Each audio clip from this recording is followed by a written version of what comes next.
بسم الله الرحمن الرحيم الحمد لله رب العالمين ثم الصلاة والسلام على رسول الله صلى الله عليه وآله وسلم daawadayaal ku soo dhawaada barnaamijkeennii xiisaha iyo qiimaha badnaa ee sheekooyinka adeer cajab barnaamijkii aan ugu talagalnay in aynu caruurteenna ku barbaarinno caqligooda kor ugu qaadno maskaxdooda iyo garaadkooda aan ku kobcinno akhlaaqiyaadka iyo dhaqanka fiican aan ku barno iyo tarbiyada maanta jirta waxaan wada ogsoonnahay in maanta tarbiyada ugu wanaagsan ay tahay in qofka loo sheekeeyo ilmaha yarka ah waa sheekooyin iyo tusaalayaal aan caruurteena ku barayno akhlaaqda wanaagsan maanta xalaqadeenni waxay ku saabsan tahay ha ka dhigin adeer saaxiibada kuwa adduunka ugu xun ha ka dhigin saaxiibo dadka xun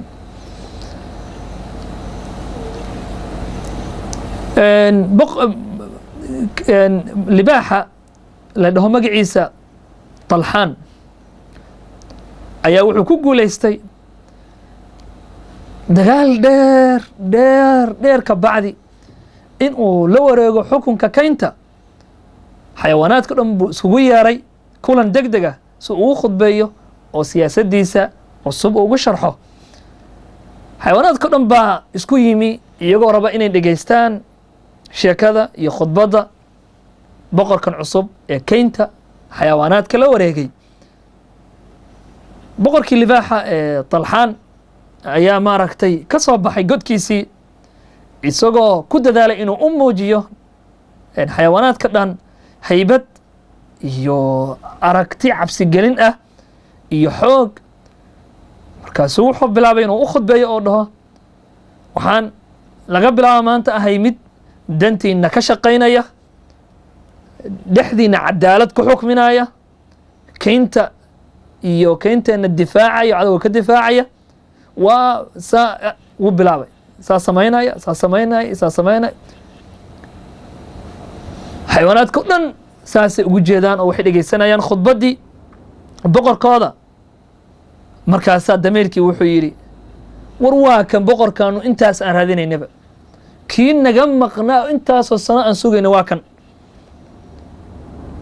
markaasaa daanyeerkii ag fadhiya wuxuu yidhi maxaa dhacay wuxuu yidhi khudbaddiisa maadaan dhegeysanayn wuxuu noo ballan qaadayaa xaq iyo cadaalad inuu kala xukminayo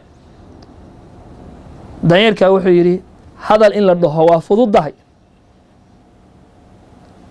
balan in la qaado waa fududdahay laakiin muhiimaddu waa in la fuliyo dameerkii baa soo bodo wuxuu ku yidhi daanyeerow xumaansaadsadaha noqon anugu 100% waxaan ku qanacsanahay hadalkaas boqorkeena cusub uu maanta yidhi hadal aada u fiican wey daanyeerka wuxuu ku yidhi dameerow ha degdegin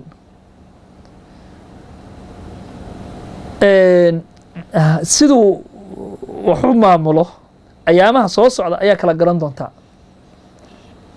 wuxuu yahay markaasuu yidhi kayf saa ku kala garana wuxuu yidhi cidda uu jagooyinka u magacaabo fiiri keliya cidda uu soo dhoweysto fiiri cidda ku xeeran fiiri cidduu sakateer ka dhigto fiiri cidda isaga ku gadaansan ee ku wareegsan keliya fiiri okay waayah ayaamo ka bacdi wareegtuu soo saaray boqorkii طalxaan wuxuuna iclaamiyey in uu dhurwaagii uu ka dhigtay wasiirka dhan ee maaragtay maamulaya kaynta ku-xigeenkiisa camal oo kale ama kii arrimaha gudaha oo kale adigu nin waa mas-uulka dhan ee kaynta kala maamulayo u magacaabay wuxuuna siiyey awood uu ku kala maamulayo kaynta dhan iyo xayawaanaadka dhan ku kala maamulayo bal ka waran dhurwaa lagaaga dhigay mas-uul maxaa samayn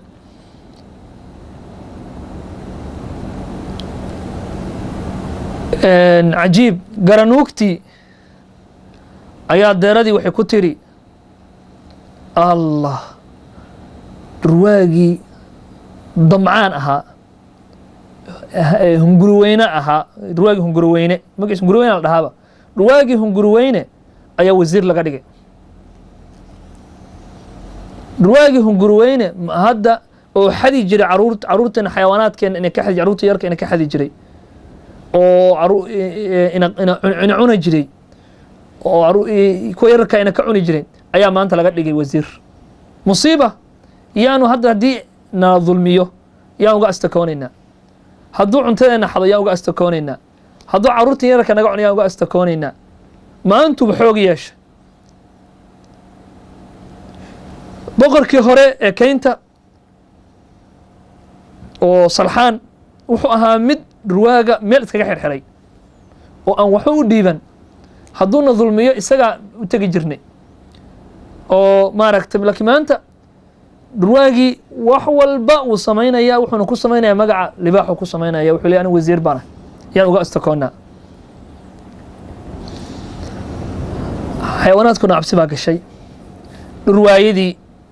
dhurwaagii dabcan hunguriweyne wuxuu iskugu yeeray dhurwaayadii kalo dhan buu iskugu yeeray oo u khudbeeyey. wuxuu yidhi ayaamihii gaajadu waa dhammaatay, gaajo waa dhammaatay. haye mid kasta maanta oo dhurwaaya waxaa u fudud oo si sahla wuxuu rabo xadi karaa, xayawaanku rabo cuni karaa, cid in la hadlaysaa ma jirto. dhurwaayadii oo dhiraru ka da'ayo ayaa waxay dhaheen oo libaaxa Talxaan ka waran hadday noga astakoodaan soo nacqaabi maayo. markaasu wuxuu yidhi cuntaan ba u geynaynaaba, waana la wadaagayaa. maalin walba cunto macaan anagu soo xadnay oo soo dilona u geynaynaa. marka kii naga hor yimaado intaan u dilna libaaxa u geynaynaa, isagaba cunaayaba. markaasay dhaheen maxaa ka wadaa? wuxuu yidhi kii dhurwaaga dhahaya xayawaankii amarkeena diida, dareenheena ka hor yimaada, maslaxadeena ka hor yimaada, libaaxan ba ku diraynaa. waxaan dhahaynaa xayawaankani waa mucaarad buu kugu yahay, wuu kaa soo horjeedaa, raalli kama aha boqortooynadaada, saa darteed waa inaa cuntid, oo ku diraynaaba. haye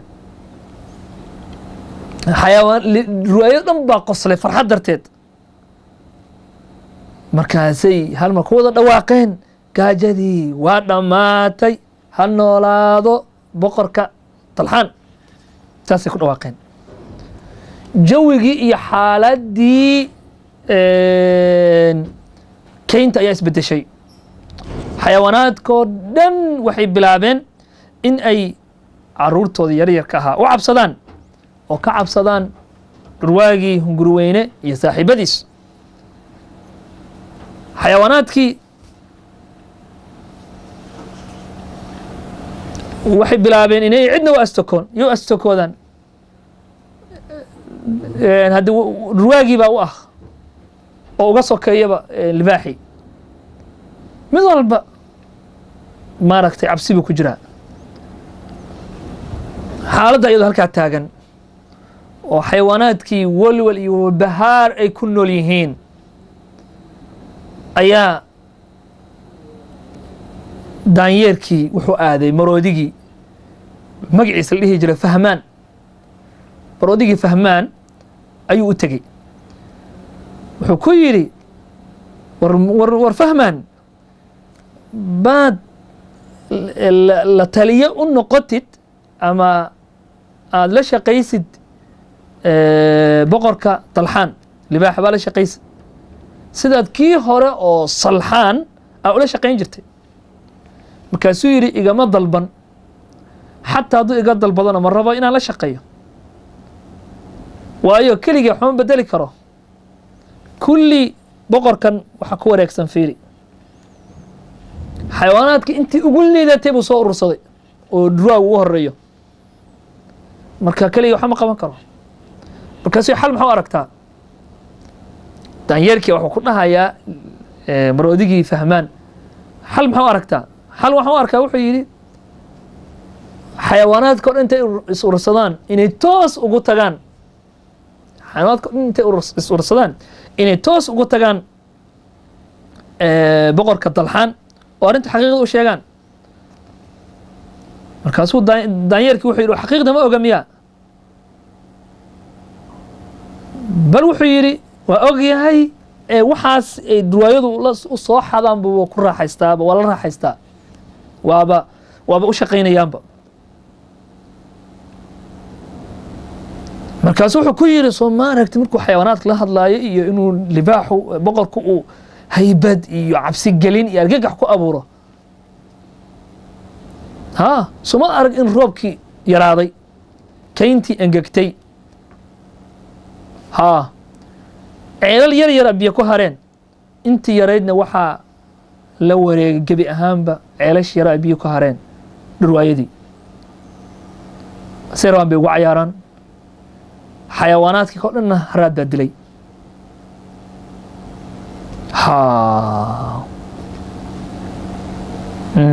waa garta dameerkii maalintuu khudbaynayay libaaxani lahaa waa kaan rabni lahaa ayaa daanyeerkii u yimi, wuxuu yidhi maantaan fahmay hadalkaagi markaa ilahayd, ha degdegin, ninkan waa arki doonaa ficilkiisa. wuxuu yidhi libaaxan boqorkan iyo wasiirkiisa oo dhurwaaga ah damba kama laha haddii xayawaanaadku gaajo u dhimanayaan, haraad u dhimanayaan, iyagoo iska raaxaysteen. subaxdii markuu waagu beryay ayaa xayawaanaadka oo dhan waxay aadeen ceelkii biyaha iyo carruurta yarkaa wata. markaasee waxay arkeen dhurwaayada u diidaya inay u soo dhowaadaan biyaha. haraadkaa ku batay, xayawaan yararkii inay ooyaan bay bilaabeen. halkaasaa marka kacdoon baa hal marsaa u bilowday. macrako iyo dagaal xun baa wuxuu dhex maray dhurwaayadii iyo xayawaanaadkii. halkaas oo xayawaanaad dhurwaa badan lagu dilay. boqorkii dalxaan khawf iyo cabsi buu dareemay, wuxuu ku xanaaqay wasiirkiisii dhurwaagii hunguriweyne, wuxuuna amar ku bixiyey in la casilo oo jagada laga qaado. maroodigii ayaa wuxuu ku yidhi boqorow, mushkiladdu maaha hunguriweyne, dhurwaag hunguriweyne keliya mushkiladdu maaha. markaasu mushkiladda xaggee weya? markaasu mushkiladdu waa adiga iyo siyaasaddaada iyo qaabka xun maamulaysid. ababab, adigaa wasiir ka dhigtay ninkan, hunguriweyne adaa wasiir ka dhigtay, adoo og inuu sumcad xun haysto oo xayawaanaadka yararkaa carruurta ka xado oo ka xoogo, adoo og baa ka dhigtay. markaasuu calaa ya xaal hadda waa casilay, kayntana waa ka eriyey. markaasi adigana waa inaad ka tagtay kaynta. maroodigii waa libaaxi ku leeyahay saas. wayaa boqor ina noqonaya markaasuu yidhi libaaxii hore ee salxaan ayaa soo noqonaya. markaasi arrintaas ma dhacaysa buu yidhi. markaasuu yidhi waa dhacaysaa weliba. dhurwaagii iyo maroodigii dagaal bilaabay labadoodii. tuubadiisi dheerayd bu hal mar la helay maroodigii libaaxii, dhaawac xun buu gaarsiiyey. xayawaanaadka fursaddii markay arkeen inuu dhaawacmay libaaxii bay hal mar ku soo jeensadeen oo soo wareereen oo dileen. waa dileen, waa ka takhalluseen. kabacdi maroodigii wuxuu fariin u diray libaaxii hore ee cadaaladda ahaa, waa u yeeray si uu maaragtay ugu soo noqdo kayntiisii. daanyeerkii marka wuxuu ku yidhi dameerkii, maxaa dareenkaagu yahay? markaasuu wuxuu yidhi haddaan farxad dareemaya, libaaxii caadilka ayaa inoo soo noqday. laakiin wuxuu yidhi arrin la yaab laan arkaa, oo maxaa weeye? libaaxii hore ee salxaan ayaa kayntii ku soo noqday isagoo boqora, isagoon haysan awood iyo ciidan iyo hub haysan. kii kale oo makatalxaanna waa laga takhallusay isagoo ciidan iyo hub iyo wax walba haysta. markaasee ku dhacday arrintaas. markaas wuxuu ku yidhi daanyeerkii wuxuu ku yidhi dameerkii, ogow mar walba xaqa ayaa xoog badan. mar walba xaqa ayaa xoog bata oo xoog badan, taas ogow. adeerayaal, marka qisadan waxaan ka faa'iideynaa weligaa iyo allaha saaxiib ha ka dhigan, weligaa iyo allaha saaxiib ha ka dhigan qof xun, wax u dhiiban qof xun. adeer, maanta waxaa laga yaabaa adigoo 10 sano jir inaad sheekadii dhegaysanaysid, adoo 12 sano jir inaad sheekada dhegaysanaysid adoo 5 sano jir inaad sheekada dhegaysanaysid laakiin waxa laga yaabaa markaa weynaato inaad madax noqoto inaad dadka aad xukunka u qabatid cibro iyo waayo aragnimo ka qaado qisadii iyo sheekadii labadii libaax Talxaan iyo Salxaan iyo mid walba wuxuu maaragtay uu sameyn jiray iyo saaxiibba ka dhigtay marka kulligeen aan isfiirino bar ilmo kasto adeer aan u ahay oo i dhageysanaya bal ha fiiriyo dhalinyaradu saaxiibada leeyahay ha fiiriyo bar dib u fiiri haddaad saaxiib la tahay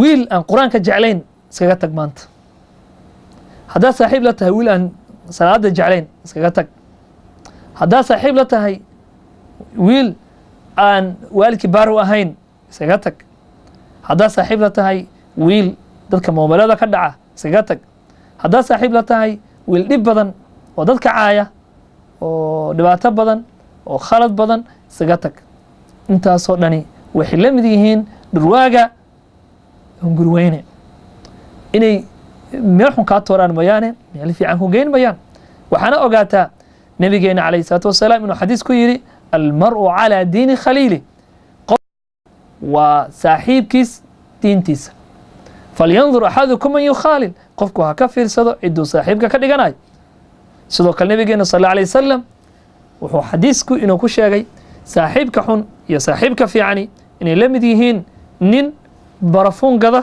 iyo nin dabka shida saaxiibka fiicani waa midka barafuunka gada qof barafuun gada haddaa u tagto oo catar gada haddaa u tagto waxaa dhici karta inuu hadiyad kuu siiyo xabad catara ama uu kugu buufiyo oo caraf aa ka heshid ama intaa meesha fadhida xataa aad caraf iyo udgoon aad dareemaysa idan kor iyo hoosba waad guulaysatay laakiin saaxiibka xun markii aad qof dab shida haddaad la saaxiibto waa mar horta dabkaasaa waxaa maryihii buu kaa gubayaa ama ur xun baad heli marna ma faa'iidaysid marna ma faa'iidaysidba kor iyo hoos ma faa'iidaysid sidoo kale nabigeena sal alla alay wasalam wuxuu maaragtay mar walba inuu ku boorinayaa in aynu saaxiibka aynu samaysanayno aan ka fiirsanno waxaa jira dadka markii aakhiro la tago dad badan ba waxay ka shalaynayaan maxaan hebel saaxiib uga dhigta maxaan hebel saaxiib uga dhigta waayo waa ilumiyey buu leeyahay qisooyin badan baa qur-aanku ka sheekeeyey arrintaa ku saabsan